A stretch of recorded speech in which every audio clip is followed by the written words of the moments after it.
Marcus Thompson wiped the sweat from his forehead as he surveyed the abandoned warehouse he'd just purchased in Boston's industrial district. The 42-year-old blacksmith had spent months looking. This 1940s building, with its high ceilings and concrete floors, seemed ideal despite its neglected condition. The previous owner had died 2 years earlier, leaving the property to deteriorate. Marcus planned to convert the main floor into his workshop and the basement into storage.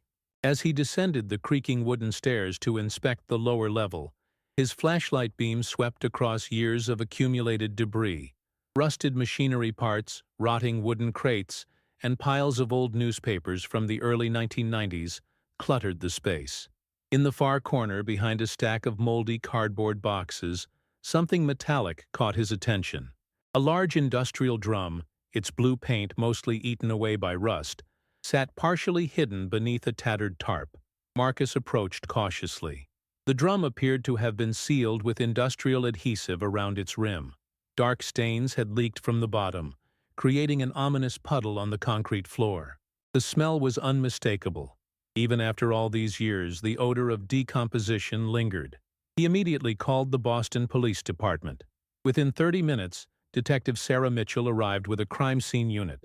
Mitchell, a 15-year veteran with the Homicide Division, had seen enough suspicious discoveries to know this warranted immediate investigation. "When did you purchase this property?"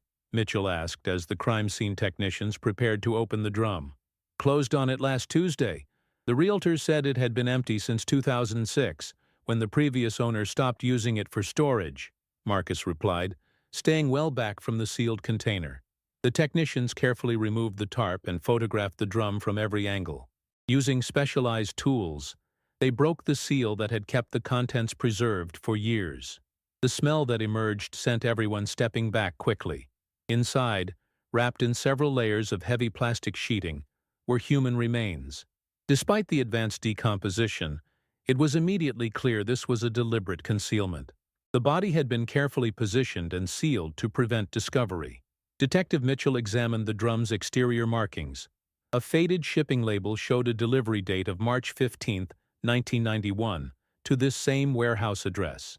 The shipping company, Northeastern Industrial Supply, had gone out of business in 1995. As the medical examiner's team carefully removed the remains, they found personal effects that had survived the years. A gold watch, still functional despite the conditions, bore an inscription: "To Agent Rebecca Torres, 10 years of service, FBI Boston Division, 1990. "Run that name through missing persons," Mitchell told her partner, Detective James Burke. "Check federal databases, too. This might be bigger than a local case."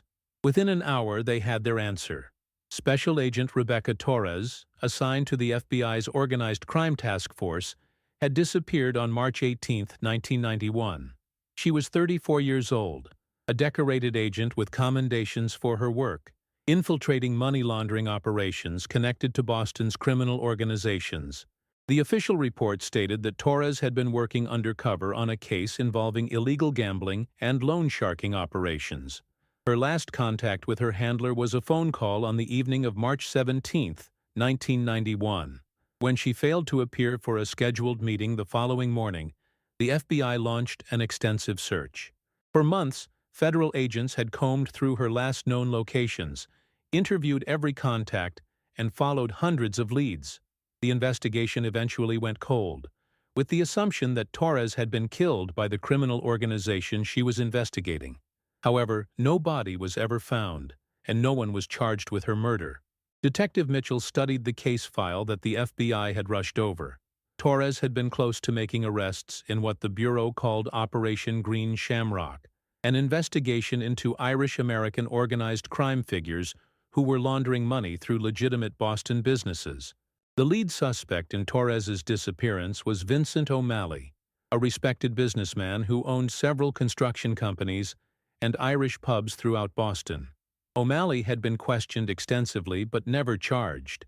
His alibis were solid, supported by multiple witnesses, and no physical evidence linked him to Torres's disappearance. "O'Malley's still alive," Burke noted, reading through the file. 73 years old, still runs his businesses. Never been convicted of anything more serious than a parking ticket. Mitchell examined the warehouse's ownership records. In 1991, the building had belonged to Shamrock Construction Company, one of Vincent O'Malley's businesses. The property had been sold to a private individual in 1993, 2 years after Torres's disappearance. "We need to talk to O'Malley," Mitchell decided. "And we need the FBI back on this case.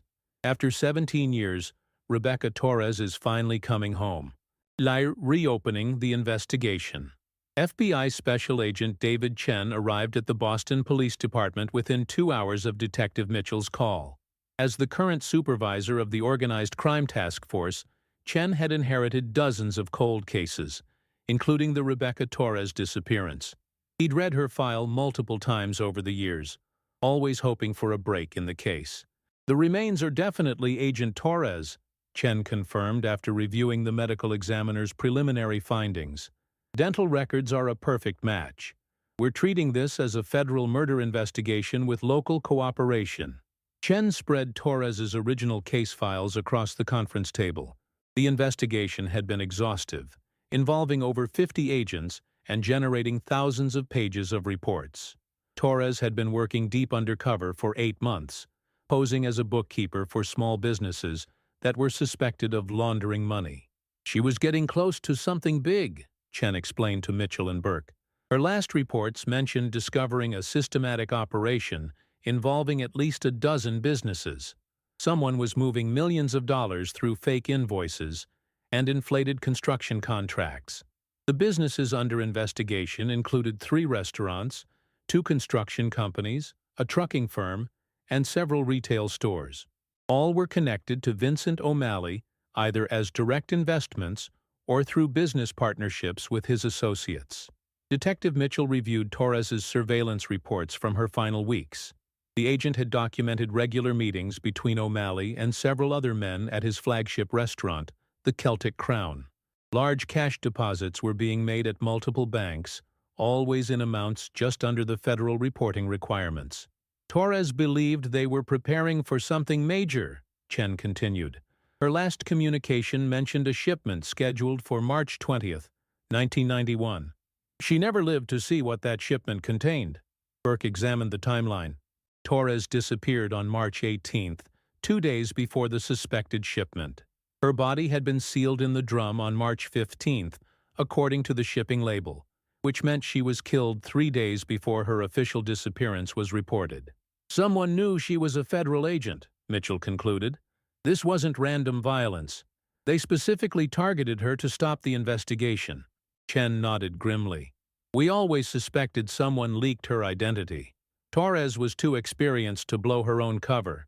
She'd successfully completed 4 other undercover operations without incident." The agents decided to start by re-interviewing Vincent O'Malley. In 1991, he'd been questioned by a different team of agents. Now 73, O'Malley still maintained his innocence and cooperated fully with the original investigation. His lawyers had allowed extensive questioning, and he'd even submitted to a polygraph test, which he passed. O'Malley's businesses had thrived in the years since Torres's disappearance. Shamrock Construction had grown from a local company to a regional contractor handling major public works projects. His restaurants had expanded throughout New England, and he'd become a prominent figure in Boston's Irish-American community. "He's clean on paper," Chen admitted. "No arrests, no suspicious financial activity, pays his taxes on time. If he killed a federal agent, he's been very careful about staying under the radar." However, the warehouse where Torres's body was found told a different story.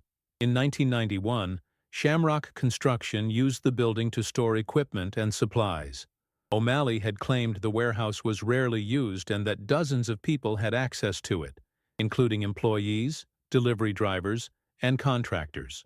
Mitchell examined the building's security records from 1991. There had been no alarm system, no security cameras, and no regular patrols. Anyone with knowledge of the location could have used it to dispose of a body without being detected.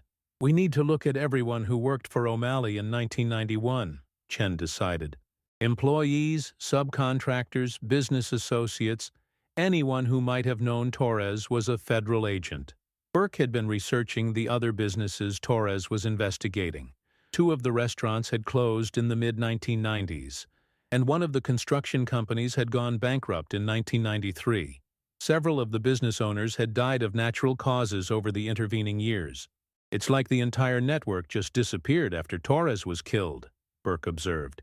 Either they got scared and shut down, or someone cleaned house to eliminate potential witnesses. Chen pulled out a photograph of Torres taken during her undercover assignment. She'd been working as Rebecca Thompson, a freelance bookkeeper with experience in construction accounting. Her cover identity was perfect. She actually had a degree in accounting and had worked for several construction firms before joining the FBI. She was the best undercover agent I ever worked with, Chen said quietly. Smart, cautious, professional. Whoever killed her knew exactly who she was and what she represented to their operation. The team agreed to approach O'Malley directly. After 17 years, any co-conspirators might assume they were safe from prosecution. A surprise visit from federal agents investigating Torres's murder might shake loose some new information. Mitchell looked at Torres's personnel photograph one more time. The young woman had dedicated her life to law enforcement, working dangerous assignments to protect the public from organized crime. She deserved justice, even if it took 17 years to achieve it. Confronting the past. Vincent O'Malley's office occupied the top floor of a renovated brick building in Boston's financial district. Shamrock Construction's headquarters reflected the company's success, with expensive furniture, original artwork, and floor-to-ceiling windows overlooking the harbor. O'Malley himself appeared every bit the successful businessman, impeccably dressed in a tailored suit despite his 73 years. Agents Chen and Mitchell, please sit down. O'Malley gestured to leather chairs arranged around a mahogany conference table. I heard about the discovery at the warehouse. Terrible business. I hope you find whoever did this to that poor woman. Chen studied O'Malley's demeanor carefully. The man seemed genuinely concerned, showing no signs of nervousness or evasion. Either he was innocent, or he was an exceptional actor who'd had 17 years to prepare for this moment. Mr. O'Malley, we need to revisit your activities in March 1991, Chen began. Specifically, your access to the warehouse where Agent Torres's body was discovered. Of course, I'll help any way I can. O'Malley opened a leather portfolio and removed a thick file. I had my secretary pull all the records from that period. Shamrock owned the warehouse from 1989 to 1993. We used it primarily for equipment storage during winter months. The records showed regular activity at the warehouse throughout early 1991. Delivery trucks brought in supplies, crews picked up equipment for job sites, and maintenance workers performed routine upkeep. On any given day, 20 or more people might have legitimate reasons to be on the property. Detective Mitchell reviewed the employee list from March 1991. Shamrock Construction employed 47 people at that time, ranging from office staff to heavy equipment operators. Most were long-term employees with clean criminal backgrounds and solid references. Who had keys to the building? Chen asked. The warehouse manager, 2 shift supervisors, and myself, O'Malley replied. We also had a lockbox with spare keys for deliveries and emergency access. Several of our regular suppliers knew the combination. Mitchell made notes as O'Malley explained the warehouse operations. The building was divided into sections for different types of materials and equipment. The basement, where Torres's body was found, was primarily used for storing smaller items like tools, hardware, and office supplies. Did you ever meet Agent Torres during her undercover assignment? Chen asked directly. O'Malley shook his head. Not that I'm aware of. If she was working under an assumed name, I might have encountered her without knowing her true identity. I meet hundreds of people in the course of business. Chen showed O'Malley a photograph of Torres from her undercover assignment. She'd been using the name Rebecca Thompson and had posed as a freelance bookkeeper working with several construction-related businesses. Rebecca Thompson. O'Malley studied the photograph carefully. Yes, I remember her. She did some work for Finnegan's Restaurant, one of our business partners. Nice young woman, very professional. She asked a lot of questions about our invoicing procedures. This was new information. In 1991, investigators had found no evidence that Torres had direct contact with O'Malley or his primary businesses. Her work had focused on smaller establishments that were suspected of being part of the money laundering network. What kind of questions? Mitchell pressed. Standard accounting inquiries. She was helping Finnegans organize their books for a tax audit. She wanted to understand how we structured our contracts with restaurants, how we handled change orders, that sort of thing. Chen and Mitchell exchanged glances. If Torres had been asking detailed questions about O'Malley's business practices, she might have stumbled onto something that made her a direct threat to his operations.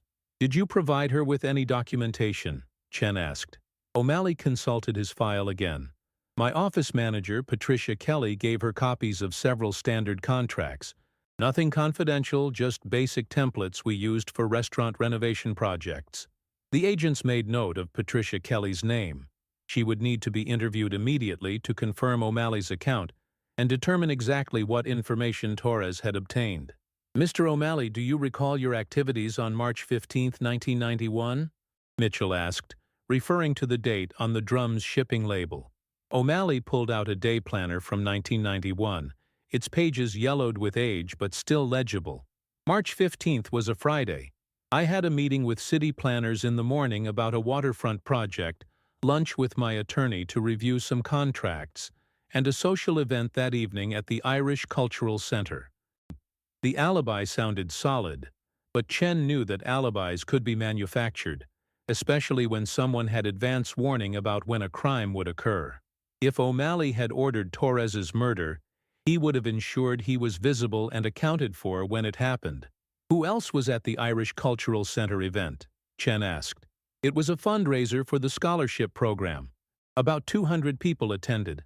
I gave a speech and presented awards to several students. There should be photographs and a guest list. Mitchell noted that O'Malley seemed remarkably well prepared for these questions. Either he maintained exceptionally detailed records, as a matter of course, or he'd anticipated this line of inquiry. As the interview continued, O'Malley appeared increasingly concerned about the implications of Torres's murder. He offered to provide employee records, security information, and complete access to his business files from 1991. Agent Torres was investigating a money laundering operation, Chen stated bluntly. Evidence suggests that operation involved businesses connected to you. If someone was using my businesses for illegal purposes, I want them caught and prosecuted, O'Malley replied firmly. I've spent 30 years building my reputation in this city. I won't have it destroyed by criminals who might have deceived me. The response seemed genuine, but Chen remained skeptical. Career criminals often maintained public personas of respectability while conducting illegal activities behind the scenes. O'Malley's success and clean record might simply indicate that he was exceptionally good at avoiding detection. Uncovering the network. Patricia Kelly lived in a modest ranch house in suburban Quincy, Massachusetts. Now 68 years old and retired, she'd worked as O'Malley's office manager for 22 years before leaving Shamrock Construction in 2005. When Agent Chen and Detective Mitchell arrived at her door, she immediately invited them inside, clearly eager to discuss the Torres case. I've been wondering when someone would come talk to me about Rebecca Thompson, Kelly said, leading them to her kitchen table. I never believed she was just a bookkeeper. She asked too many specific questions, like she knew exactly what to look for. Kelly confirmed O'Malley's account of Torres's visit to Shamrock Construction's offices. However, her recollection included details that O'Malley had omitted. She didn't just ask about contract templates, Kelly explained. She wanted to know about our billing procedures, how we tracked payments from restaurant clients, and whether we maintained records of cash transactions. Those aren't typical questions for someone helping with a tax audit. More significantly, Kelly revealed that Torres had returned to the office twice more in early March 1991, always when O'Malley was out of the building. She said she needed additional documentation for her client, but I got the impression she was more interested in our filing system than any specific documents. She spent a lot of time looking at how we organized invoices and payment records. Chen showed Kelly photographs of the other businesses Torres had been investigating. Kelly recognized several of them as clients or business partners of Shamrock Construction.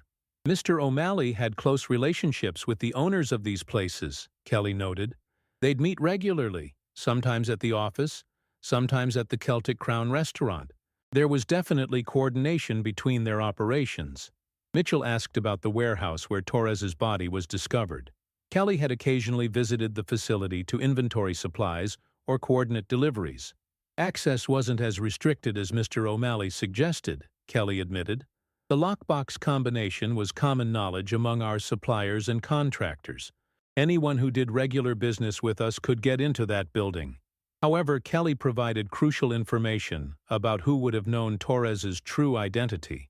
In her final visit to Shamrock's offices, Torres had accidentally received a phone call meant for the real Rebecca Thompson, a freelance bookkeeper who occasionally worked for the company.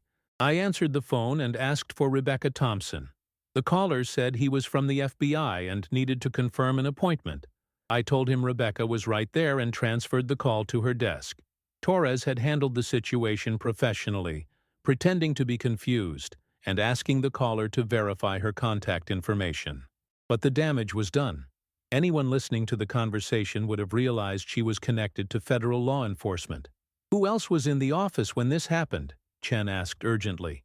Let me think. It was March 16th, a Saturday morning. We were catching up on paperwork before the Monday rush. Kelly paused, trying to remember. Tommy Fitzgerald was there, picking up blueprints for a job, and Danny Morrison had stopped by to discuss a delivery schedule. Both men were longtime Shamrock employees, with access to company facilities. Chen made note of their names for immediate follow-up interviews. Kelly also revealed financial irregularities she'd noticed in early 1991. Several restaurant clients had begun paying for construction services with unusual payment methods, multiple cashier's checks, money orders from different banks, and cash payments for amounts that seemed excessive for the work performed. I mentioned it to Mr. O'Malley, but he said the restaurant business involved a lot of cash transactions, and we shouldn't question how clients chose to pay their bills. The pattern Kelly described matched classic money laundering techniques. Illegal cash was being converted into legitimate construction payments, then filtered through O'Malley's business accounts to emerge as clean money. Mitchell asked about O'Malley's reaction to Torres's disappearance. Kelly remembered that he'd seemed genuinely concerned when FBI agents began questioning Shamrock employees. He called a staff meeting and told everyone to cooperate fully with the investigation. He said we had nothing to hide and should answer all questions honestly. However, Kelly noted that O'Malley had become much more cautious about client relationships after the Torres investigation. The company had implemented new policies requiring documentation for all cash payments and had stopped working with several long-term restaurant clients. It was like he decided to clean up his business practices to avoid future scrutiny, Kelly observed. As the interview concluded, Kelly provided additional names of Shamrock employees and associates who might have information about Torres's investigation. She also offered to review her personal records for any documentation from that period. I always suspected something bad had happened to that young woman, Kelly said sadly. She seemed like a nice person who was just trying to do her job. I hope you find whoever killed her. Chen and Mitchell left Kelly's house with a clearer picture of the money laundering network Torres had been investigating. More importantly, they now knew that her cover had been blown at least 2 days before her disappearance, giving the conspirators time to plan her murder.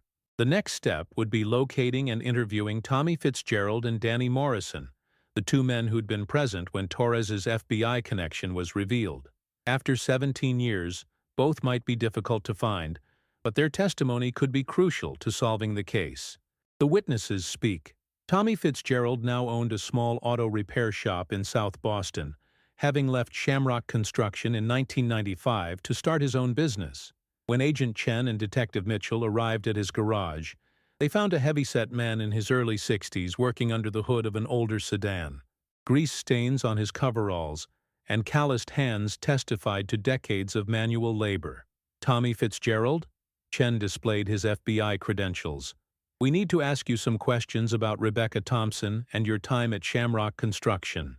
Fitzgerald's reaction was immediate and telling. He stepped back from the car, wiping his hands nervously on a rag, and glanced around as if looking for an escape route. That was a long time ago, he said cautiously. I don't remember much about those days.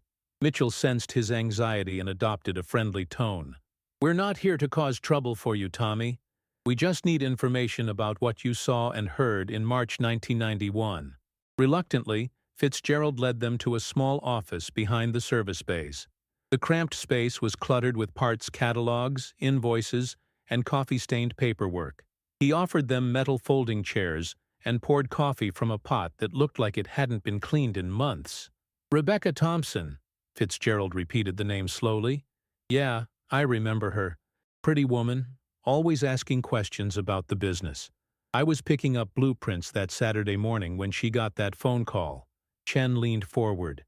"Tell us exactly what you heard." "She was sitting at Patricia's desk when the phone rang. I heard her answer it. Then she got this real strange look on her face. The person on the other end was talking about the FBI and confirming some kind of appointment." Fitzgerald explained that Torres had handled the situation smoothly, but her cover story had clearly been compromised. Anyone overhearing the conversation would have realized she wasn't who she claimed to be. "Did you mention this to anyone else?" Mitchell asked. Fitzgerald hesitated, then nodded reluctantly. "I might have said something to Danny Morrison. We went out for drinks after work that Monday, and I mentioned the weird phone call.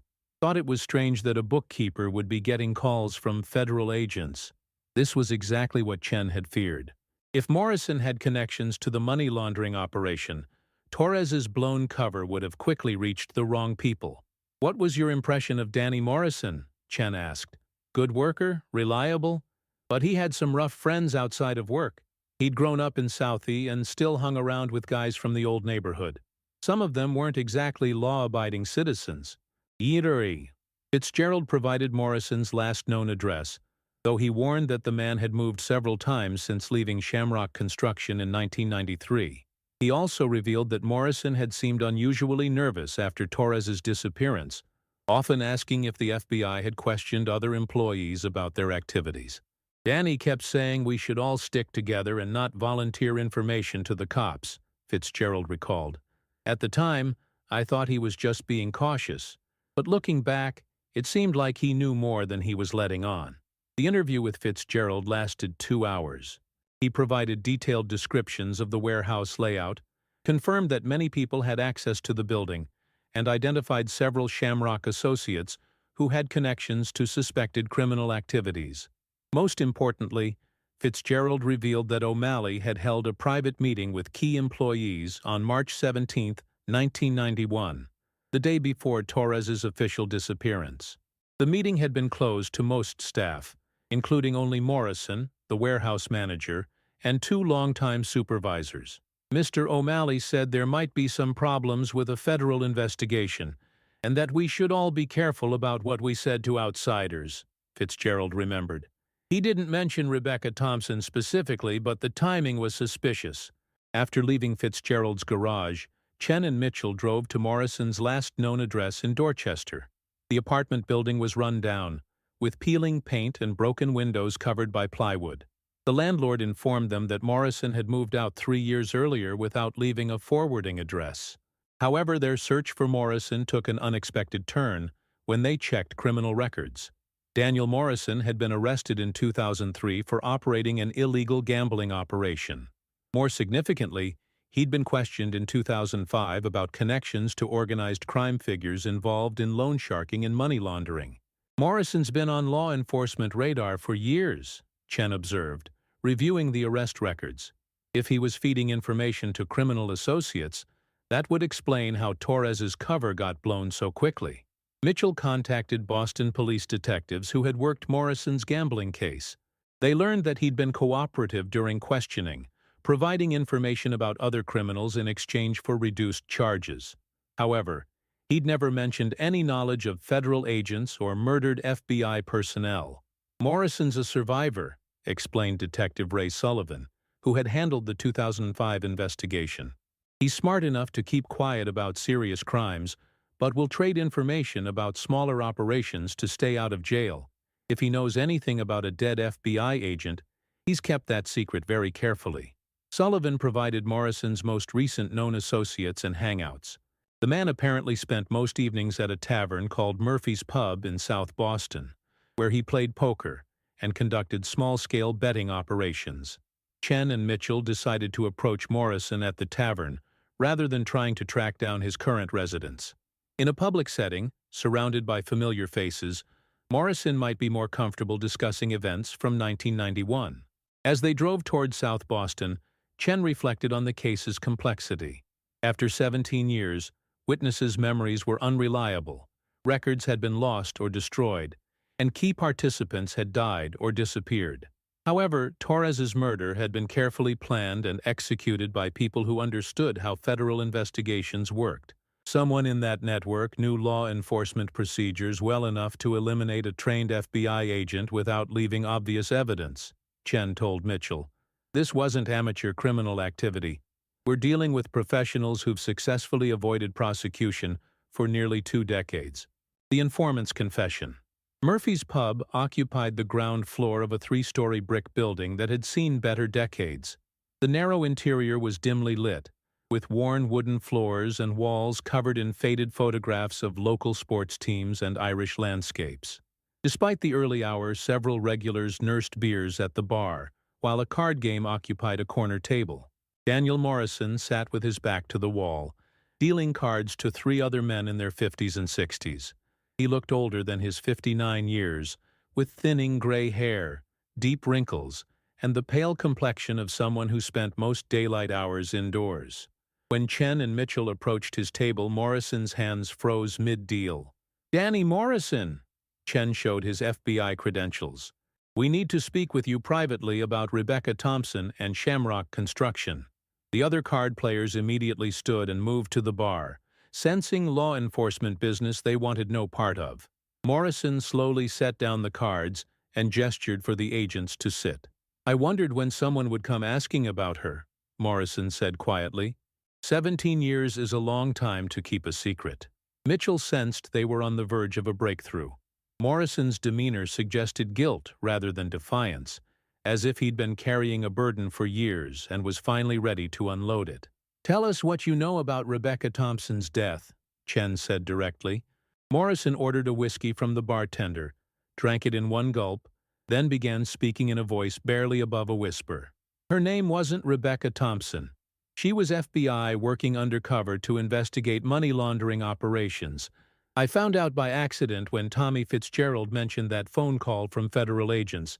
Morrison explained that he'd grown up in South Boston with several men who'd become involved in organized crime as adults. One of them, Kevin McGrath, had been running a sophisticated money laundering scheme through legitimate businesses throughout Boston. Kevin needed clean businesses to wash dirty money from loan sharking, illegal gambling, and drug operations. He'd approach business owners who were struggling financially and offer them cash payments for inflated invoices or fake services. The scheme had been operating for years before Torres began her investigation. McGrath had corrupted dozens of business owners throughout Boston, creating a network that could launder millions of dollars annually. Vincent O'Malley wasn't part of the criminal organization, Morrison revealed. But some of his clients were. Restaurants and construction companies were perfect for the operation because they dealt with a lot of cash and could justify large, irregular payments. Morrison's role had been to monitor Shamrock Construction's activities and report any unusual interest from law enforcement or regulatory agencies. McGrath paid him $500 monthly for information about audits, investigations, or suspicious inquiries from outsiders. When I heard about Rebecca Thompson getting calls from the FBI, I knew she was trouble for Kevin's operation.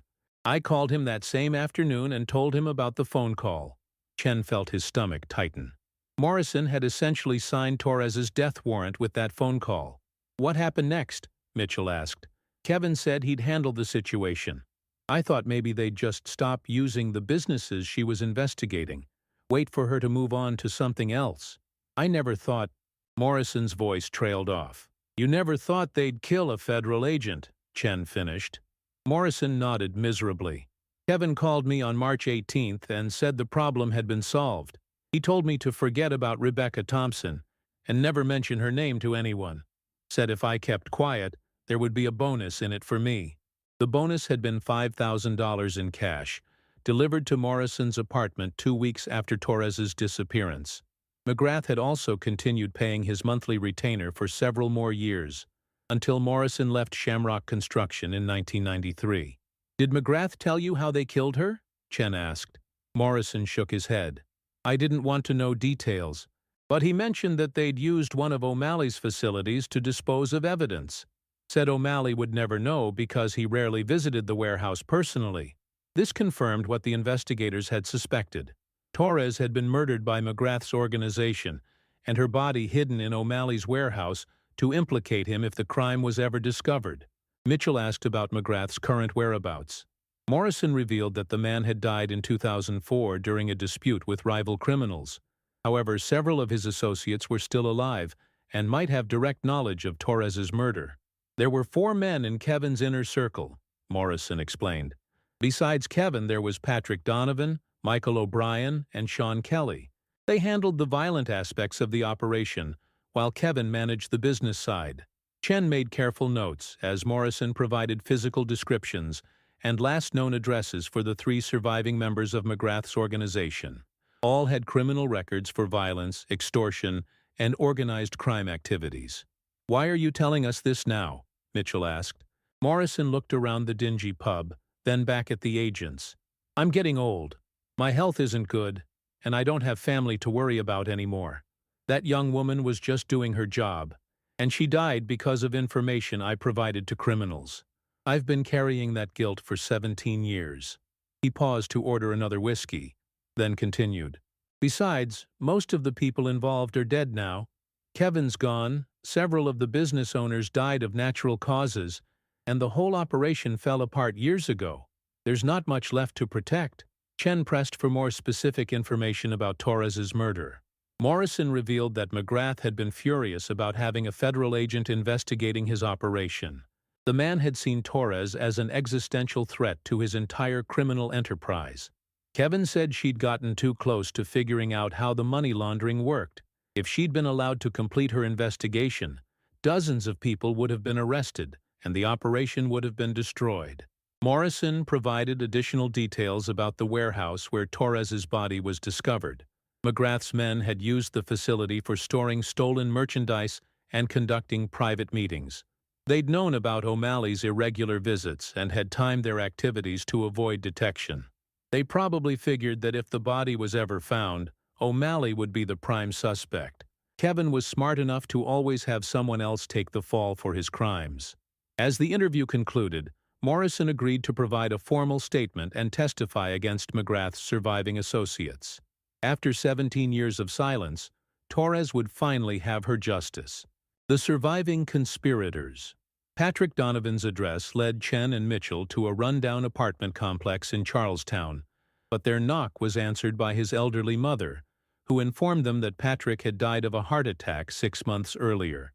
However, she provided the current address of Michael O'Brien, who had been Patrick's closest friend and business partner for over 30 years. O'Brien lived in a modest single-family home in suburban Medford, Massachusetts. The 67-year-old man answered the door cautiously, clearly recognizing law enforcement officers despite their plain clothes. His weathered face and scarred knuckles spoke of a life spent in physical confrontation, but age had clearly diminished his intimidating presence. "Michael O'Brien?" Chen displayed his FBI credentials. "We need to discuss Kevin McGrath's organization and the murder of FBI agent Rebecca Torres in 1991. O'Brien's reaction was immediate and visceral. He stepped backward, his face paling, and began shaking his head vigorously. "I don't know what you're talking about. Kevin McGrath's been dead for years, and I never heard of any FBI agent named Torres." Mitchell stepped forward, blocking O'Brien's attempt to close the door. "We have a witness who's provided detailed information about the money laundering operation and Torres's murder. Daniel Morrison has agreed to testify about your involvement." The mention of Morrison's cooperation caused O'Brien to slump against the doorframe. After a long pause, he invited the agents inside, leading them to a sparsely furnished living room that smelled of cigarette smoke and stale beer. "Morrison always was a coward," O'Brien muttered, settling into a worn recliner. "I'm not surprised he finally talked."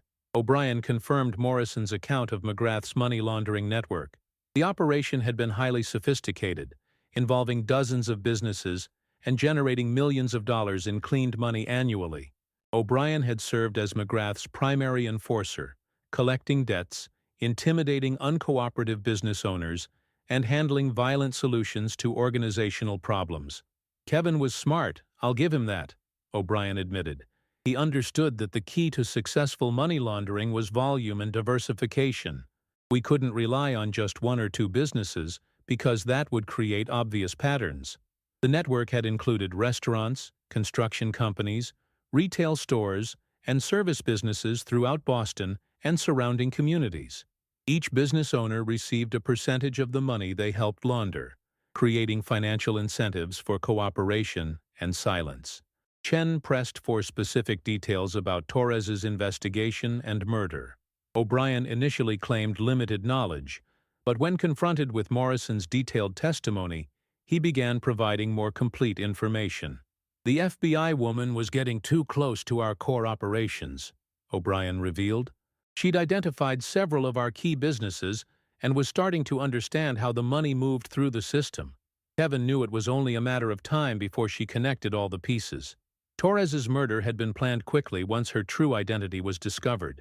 McGrath had decided that killing a federal agent was preferable to allowing his entire organization to be exposed and prosecuted. Sean Kelly handled the actual killing, O'Brien revealed, referring to the fourth member of McGrath's inner circle.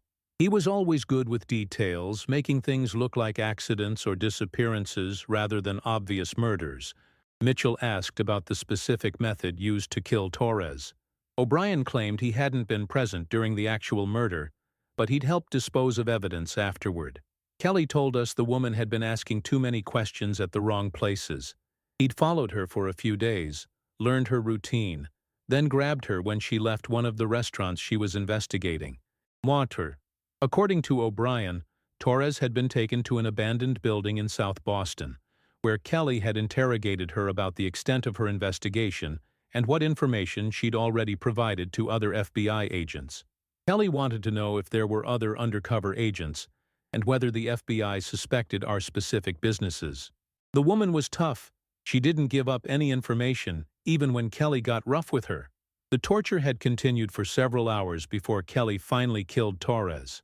O'Brien claimed the murder hadn't been planned initially, but Torres's refusal to cooperate had convinced Kelly that she was too dangerous to release. Kelly strangled her with his bare hands, O'Brien said quietly. Then we wrapped her body in plastic and put it in that industrial drum. The idea was to dump it in Boston Harbor, but we needed somewhere to store it until we could get a boat. The warehouse had been chosen because McGrath knew about O'Malley's irregular visits and minimal security. The conspirators had planned to remove Torres's body within a few days, but increased FBI surveillance after her disappearance had made them cautious about returning to the location. We figured we'd wait a few months for things to cool down, then dispose of the body properly. But Kevin got paranoid about going back to the warehouse. Said if we were caught there, it would connect us directly to the murder. Years passed, and the drum containing Torres's remains was forgotten, as McGrath's organization evolved and eventually disbanded. O'Brien claimed he'd assumed someone else had eventually disposed of the evidence. Chen asked about Sean Kelly's current whereabouts. O'Brien revealed that Kelly had left Boston in 1995 after several close calls with law enforcement. He'd moved to Florida and had been living under an assumed name for over a decade. Kelly's got relatives in Tampa. Last I heard, he was running a small construction business and staying out of trouble, but that was years ago. He might be anywhere by now. Mitchell pressed O'Brien for more specific information about Kelly's Florida activities. O'Brien provided the name of Kelly's cousin, who had helped him establish his new identity, and described the general area where Kelly had been living. Sean Kelly's real name is Sean Patrick Kelly, born in Boston in 1952. He's got a distinctive scar on his left hand from a knife fight in the 1980s, and he walks with a slight limp from a car accident. O'Brien also revealed additional crimes committed by McGrath's organization, including several other murders that had never been solved. Torres hadn't been their first victim, just the most high-profile. Kevin didn't hesitate to eliminate threats to his operation, O'Brien explained. Business owners who got cold feet, criminals who knew too much, anyone who posed a risk to the money laundering network. We probably killed 6 or 7 people over the years." As the interview concluded, O'Brien agreed to provide a formal statement implicating Kelly in Torres's murder. However, he insisted on protection from potential retaliation by Kelly or his associates. "Kelly's not going to be happy about me talking to federal agents," O'Brien warned. "If he finds out I've cooperated with your investigation, he'll consider me a threat that needs to be eliminated." The final pursuit. FBI field offices in Tampa and Miami received Kelly's description and last known information within hours of O'Brien's confession. Agent Chen coordinated with Florida law enforcement to begin a systematic search for Sean Patrick Kelly, while Detective Mitchell worked with Boston prosecutors to prepare arrest warrants based on O'Brien's testimony. The search initially focused on Tampa's Irish-American community, where Kelly's cousin Michael Kelly had lived since the 1970s. However, when agents visited Michael Kelly's last known address, they discovered he'd died 2 years earlier from complications related to diabetes. His widow, Elena Kelly, provided crucial information about Sean's activities in Florida. "Sean came to stay with us in 1995, Elena recalled. "He was nervous, always looking over his shoulder. Said he'd had some trouble with dangerous people in Boston. Michael helped him get a Social Security card and driver's license under the name Sean Patrick Murphy. Using the Murphy identity, Kelly had found work with a construction company specializing in commercial renovations. Elena provided the company's name and location, along with Kelly's last known address in suburban Tampa. Florida agents discovered that Kelly had left the construction job in 2003 after a workplace accident injured his back. Since then, he'd been working intermittently for cash, doing small repair jobs and handyman work throughout the Tampa Bay area. "He never stayed in one place very long," Elena explained. "Every few months he'd move to a different apartment or trailer park. Said he liked to keep his options open in case he needed to leave quickly." Agent Jennifer Rodriguez of the Tampa FBI office coordinated the search with local police departments. Kelly's description and photograph were distributed to patrol officers, and his known associates were placed under surveillance. The break came when a Hillsborough County deputy sheriff recognized Kelly's photograph. Deputy Carlos Mendez had arrested Kelly 2 months earlier for public intoxication and disorderly conduct at a waterfront bar in Ybor City. "Guy was drunk and belligerent, kept talking about how he'd done things in Boston that would make people's blood run cold," Mendez recalled. "I figured it was just alcohol talking, but he seemed genuinely dangerous even when he was stumbling around." Mendez provided the address where Kelly had been staying, a rundown motel near the port of Tampa that rented rooms by the week to transient workers and people avoiding law enforcement attention. Rodriguez assembled a tactical team to arrest Kelly, knowing that a man who'd killed a federal agent wouldn't surrender peacefully. The team included 4 FBI agents, 6 Tampa police officers, and 2 deputies from the Hillsborough County Sheriff's Office. They surrounded the Seahorse Motel at dawn on a humid Tuesday morning in August 2008. Kelly was staying in room 23, a ground-floor unit with easy access to the parking lot and nearby drainage canals where he might attempt to escape. Rodriguez knocked on the door while team members positioned themselves at strategic points around the building. "Sean Kelly, this is the FBI. We have a warrant for your arrest. Open the door and come out with your hands visible." The response was immediate and violent. Kelly fired 3 shots through the door, sending agents diving for cover behind vehicles and concrete barriers. The gunfire was followed by the sound of breaking glass as Kelly kicked out the room's rear window. "He's running toward the canal," shouted Detective Maria Santos, who had been watching the motel's back exit. Kelly was visible for only a few seconds before disappearing into thick vegetation that lined the waterway. The chase continued for over an hour through swampy terrain that Kelly navigated with surprising agility despite his age and injured back. However, police dogs eventually tracked him to an abandoned warehouse where he'd taken refuge. When cornered, Kelly finally surrendered, emerging from the building with his hands raised and a bitter expression on his weathered face. He was 66 years old, gray-haired and thin, but his eyes still held the cold calculation that had made him McGrath's most feared enforcer. "Sean Patrick Kelly, "You're under arrest for the murder of FBI Special Agent Rebecca Torres," Rodriguez announced as officers secured Kelly in handcuffs. "You have the right to remain silent." Kelly interrupted the Miranda warning with a harsh laugh. "Rebecca Torres. I wondered when someone would come asking about her. Took you long enough to figure it out." During the flight back to Boston, Kelly remained largely silent, responding to questions with hostile stares or sarcastic comments. However, when Agent Chen mentioned O'Brien's cooperation, Kelly's demeanor changed noticeably. "Michael O'Brien couldn't keep his mouth shut if his life depended on it," Kelly sneered. "I always knew he'd eventually talk to save his own skin. That's why Kevin should never have trusted him with important information." Chen pressed for details about Torres's murder, but Kelly insisted on speaking with an attorney before providing any statements. However, his casual comments during the flight revealed familiarity with the crime that corroborated O'Brien's testimony. Upon arrival in Boston, Kelly was processed at the Federal Detention Center and assigned a public defender. News of his arrest generated significant media coverage, with reporters focusing on the 17-year gap between Torres's disappearance and the resolution of her case. Chen held a press conference announcing Kelly's arrest and praising the cooperation of witnesses who had helped solve the case.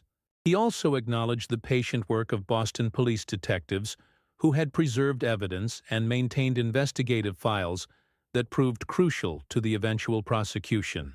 "Agent Torres died protecting the public from organized crime," Chen stated. "Her sacrifice was not forgotten, and justice has finally been served." The confession and trial. Sean Kelly's attorney, public defender Margaret Walsh, found herself representing a client who seemed determined to sabotage his own defense.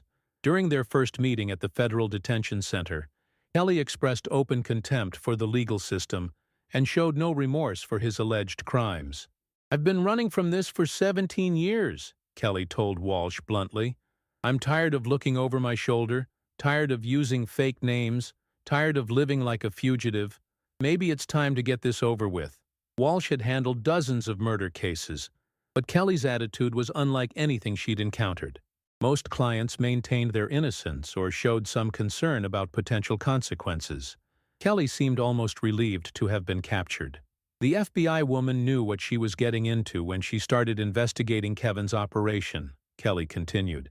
"She wasn't some innocent victim. She was a trained federal agent trying to destroy something we'd spent years building."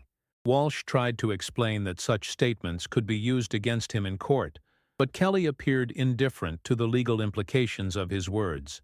He seemed more interested in telling his story than preserving his freedom. Meanwhile, federal prosecutors were building their case based on O'Brien's testimony, Morrison's cooperation, and physical evidence recovered from Torres's remains. The industrial drum had preserved DNA evidence that linked Kelly to the crime scene, while financial records documented his involvement in McGrath's money laundering network. Assistant District Attorney Robert Martinez, who was prosecuting the case, felt confident about securing a conviction. However, he was concerned about Kelly's apparent willingness to confess, suspecting that the defendant might be planning some sort of courtroom surprise. "Defendants who seem eager to admit guilt usually have ulterior motives," Martinez explained to his team. "Kelly might be planning to claim self-defense, or he might be protecting someone else who's still alive." The prosecution's concerns proved justified when Kelly fired his public defender and announced his intention to represent himself in court. Against the judge's strong advice, Kelly insisted on conducting his own defense, claiming that no attorney could properly present his version of events.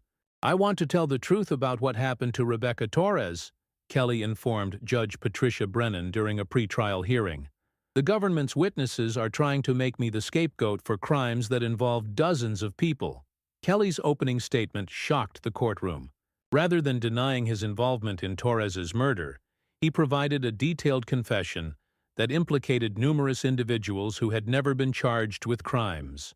Rebecca Torres was killed because she threatened to destroy an organization that employed hundreds of people and generated millions of dollars in revenue, Kelly declared. "I didn't make that decision alone. It was approved by Kevin McGrath and supported by business owners who knew their livelihoods depended on keeping our operation secret." Kelly proceeded to name specific individuals who had participated in or benefited from the money laundering network. Some were already dead, but others were prominent Boston businessmen who had successfully avoided prosecution for decades. Vincent O'Malley knew exactly what was happening with his restaurant clients, Kelly testified. He might not have ordered Torres's murder, but he understood that strange cash payments weren't coming from legitimate business activities. The testimony created a sensation in Boston's business community. Several of the men Kelly named hired attorneys and issued public denials, while others quietly left town to avoid media scrutiny and potential prosecution. Kelly's detailed knowledge of the money laundering operation corroborated much of what O'Brien and Morrison had already told investigators. However, his version of events portrayed Torres's murder as a collective decision rather than the actions of a few violent criminals. Everyone involved knew the risks, Kelly continued. When you're moving that much illegal money through legitimate businesses, you can't allow federal agents to expose the entire network. Torres had to be eliminated to protect hundreds of jobs and millions of dollars in investments. The prosecution struggled to limit Kelly's testimony to facts directly related to Torres's murder. Judge Brennan repeatedly instructed the jury to focus on Kelly's actions, rather than his attempts to spread blame throughout Boston's business community. Kelly described the actual murder in clinical detail that left many courtroom observers visibly shaken. He showed no emotion while explaining how he'd kidnapped Torres, tortured her for information, and eventually killed her when she refused to cooperate. "She was tougher than I expected," Kelly admitted. "Most people would have talked after a few hours, but Torres never gave up any useful information about other FBI agents or investigative techniques." The torture had lasted nearly 12 hours, with Kelly using various methods to try to force Torres to reveal details about her investigation. When she continued to resist, Kelly had decided she was too dangerous to release. "I strangled her with my bare hands," Kelly testified matter-of-factly. "It took about 3 minutes for her to stop struggling. Then we wrapped her body in plastic and sealed it in that industrial drum." Kelly's confession provided prosecutors with all the evidence they needed for a first-degree murder conviction. However, his attempts to implicate other individuals created complications for investigators who now faced pressure to expand their investigation. Agent Chen found himself fielding calls from reporters and politicians demanding to know why other members of the money laundering network hadn't been prosecuted. The statute of limitations had expired for most financial crimes, but Kelly's testimony suggested that some individuals might still be charged with conspiracy or accessory charges related to Torres's murder. The trial lasted 6 weeks, with Kelly continuing to provide shocking testimony about organized crime activities in Boston during the 1980s and 1990s. His detailed confessions filled hundreds of pages of court transcripts and implicated dozens of individuals in various criminal activities. In the end, the jury deliberated for less than 4 hours before finding Kelly guilty of first-degree murder, conspiracy, and racketeering charges. Judge Brennan sentenced him to life in prison without the possibility of parole, noting that his crimes had not only taken Torres's life, but had corrupted Boston's business community for years. Sean Kelly showed no remorse for murdering a dedicated federal agent who died serving her country, Judge Brennan stated during sentencing. His actions were calculated, cruel, and designed to protect criminal activities that harmed countless victims. Justice and closure. The Rebecca Torres Memorial Service took place on a crisp October morning in 2008, 17 years after her disappearance and 6 months after Sean Kelly's conviction.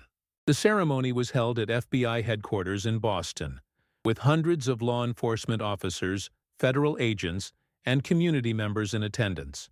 Torres's remains had been returned to her family for burial in her hometown of San Antonio, Texas, but the Boston Memorial allowed her colleagues and the community she'd served to pay their respects to a hero who had died protecting them from organized crime.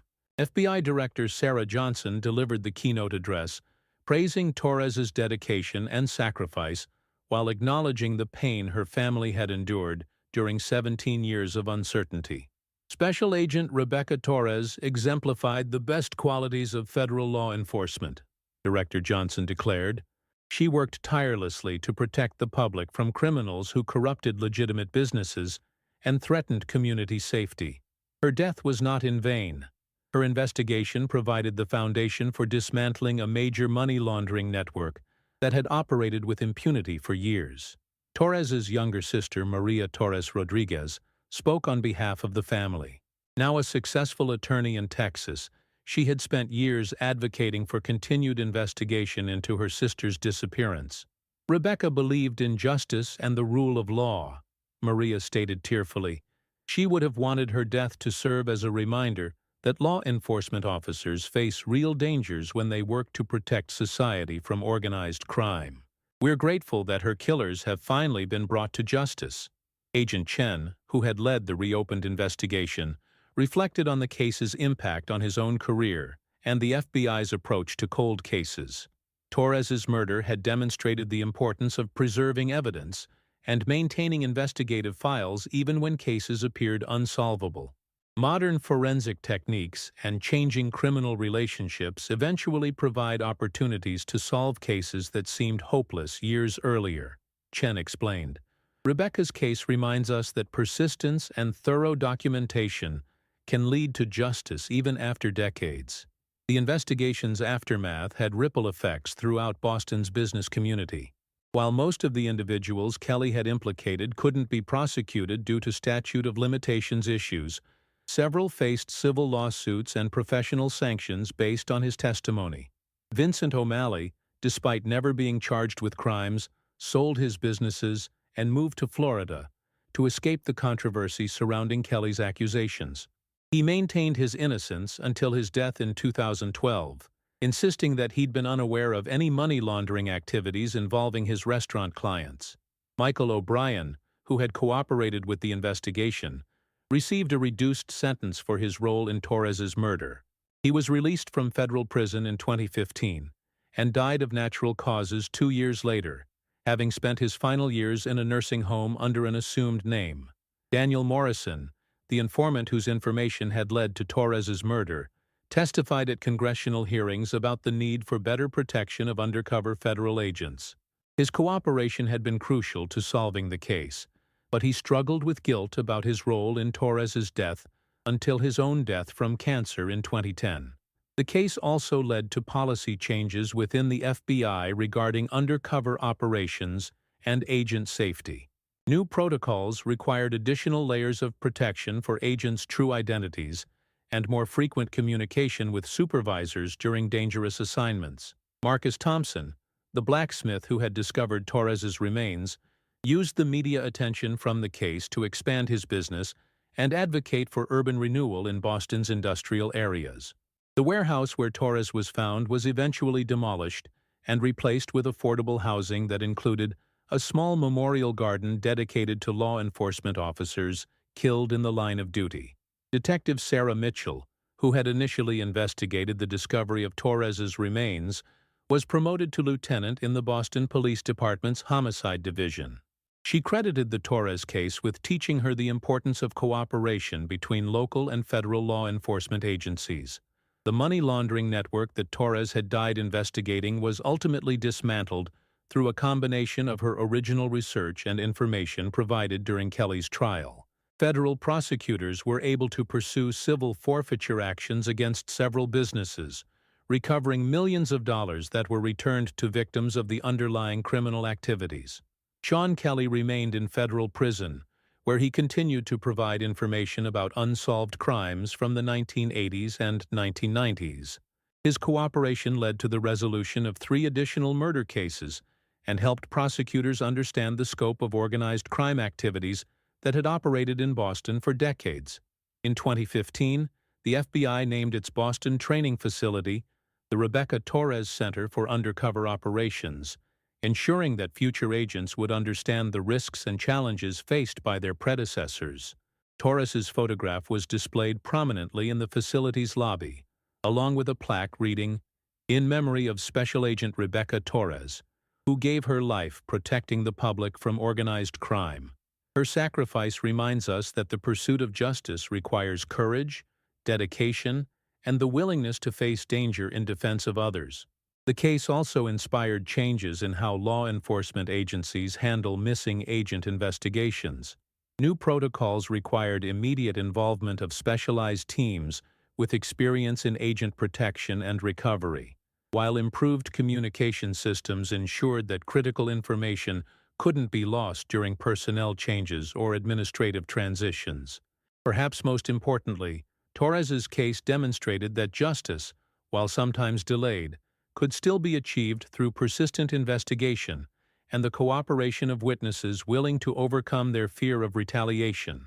After 17 years, a dedicated federal agent had finally received the justice she deserved, and her killers had been held accountable for their crimes. The memorial service concluded with a moment of silence for all law enforcement officers killed in the line of duty. As the assembled crowd dispersed, many participants reflected on Torres's legacy and the reminder that public safety often depends on the courage of individuals willing to risk their lives protecting others. Agent Chen kept a photograph of Torres on his desk for the remainder of his career, using her story to motivate younger agents and remind them that their work had real consequences for both criminals and the communities they served. Her case had taught him that even the most sophisticated criminal organizations could eventually be brought to justice through careful investigation and the determination of dedicated law enforcement professionals. Today, 17 years after her murder, and over a decade after her killers were brought to justice, Rebecca Torres is remembered as a hero who died protecting Boston from organized crime. Her sacrifice continues to inspire law enforcement officers throughout the country and serves as a reminder that the pursuit of justice requires both courage and perseverance.